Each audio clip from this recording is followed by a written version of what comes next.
En tant qu'historien du prophétisme, il faut mettre en garde contre un certain nombre de pièges, à la fois pour l'historien et à la fois pour le croyant.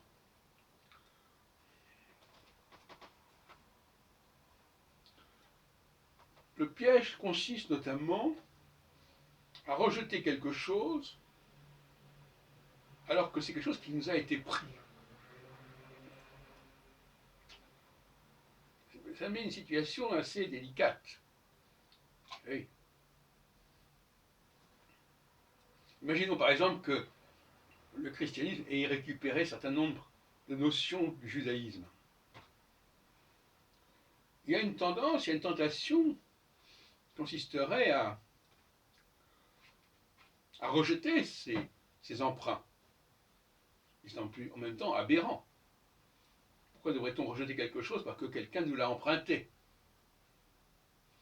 Nous sommes par exemple d'un être qui soit à la fois Dieu et homme. Est-ce qu'elle est vraiment chrétienne ou est-ce qu'elle est vraiment incompatible avec le judaïsme? Je ne pense pas. Et donc par conséquent, c'est pas parce que les chrétiens ont récupéré telle et telle notion que les juifs doivent s'en priver. L'idée d'un Dieu qui ne serait pas le Dieu originel, et qui par conséquent quelque part serait le fils de ce Dieu originel, et n'étant que le fils de ce Dieu originel deviendrait homme, puisque qu'est-ce que c'est qu'un homme sinon la créature de ce Dieu originel? Et en même temps, ce Dieu d'un second niveau, en quelque sorte, serait un Dieu pour nous, pour les hommes. Et en même temps, ce ne serait pas un vrai Dieu parce qu'il serait justement non pas le créateur, mais quelque chose de l'ordre de la création, de ce qui est créé. Ce qu'on peut appeler un Dieu à la fois créateur et créé. Et je ne vois pas pourquoi le Dieu des Juifs ne serait pas ce Dieu-là, ce que j'ai appelé, oui, c'est le Deus Faber, c'est-à-dire un Dieu qui n'est pas le Dieu d'origine, mais qui n'est pas non plus l'homme. Ce qui fait que, comme je disais, je crois, dans une récente vidéo, le Dieu d'Israël, enfin, je dis d'Israël, j'ai besoin de parler, comme vous savez que c'est une expression un peu problématique aussi pour d'autres raisons, puisque le terme a été utilisé par les ennemis d'Israël. Bon. Et on est toujours dans une sorte de situation comme ça un peu bizarre, où on doit rejeter ce que l'autre a emprunté, et en même temps on ne peut pas vraiment le rejeter. Donc, ce Dieu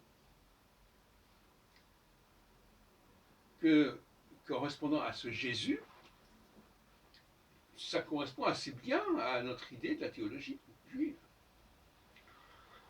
Et d'ailleurs, je reprends la lecture du premier chapitre de la Genèse.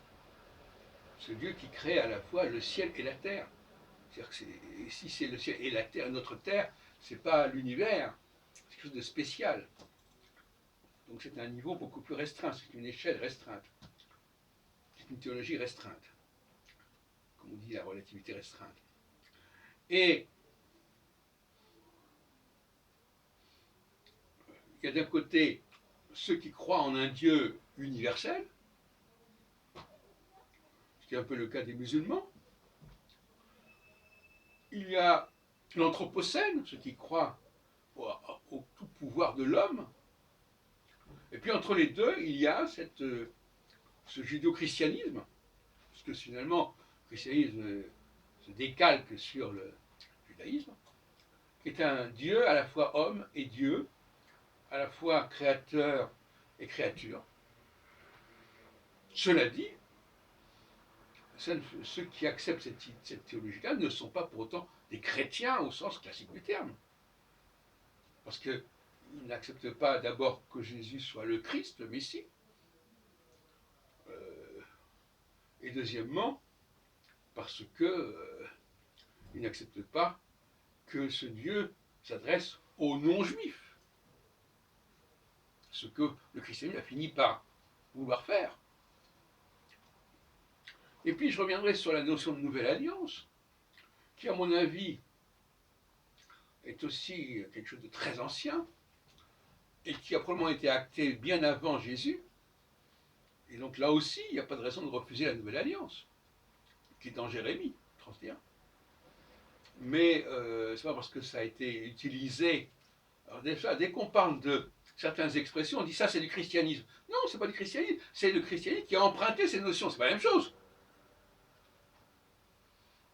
L'astrologie est au cœur de cette nouvelle alliance, puisque c'est quelque chose que nous avons en nous et qui nous est imposé de l'intérieur, même si on parle des astres, c'est comme de l'intérieur que ça se passe, et non pas de l'extérieur, de ce qui est autour de nous. Ce n'est pas l'homme qui construit ces choses-là, ce n'est pas l'éducation qui permet cela, c'est quelque chose de beaucoup plus profond. Donc là encore, il est important que le judaïsme réintègre ces notions de nouvelle alliance, réintègre cette notion d'un Dieu à la fois homme et Dieu, et qu'il ne l'abandonne pas aux chrétiens.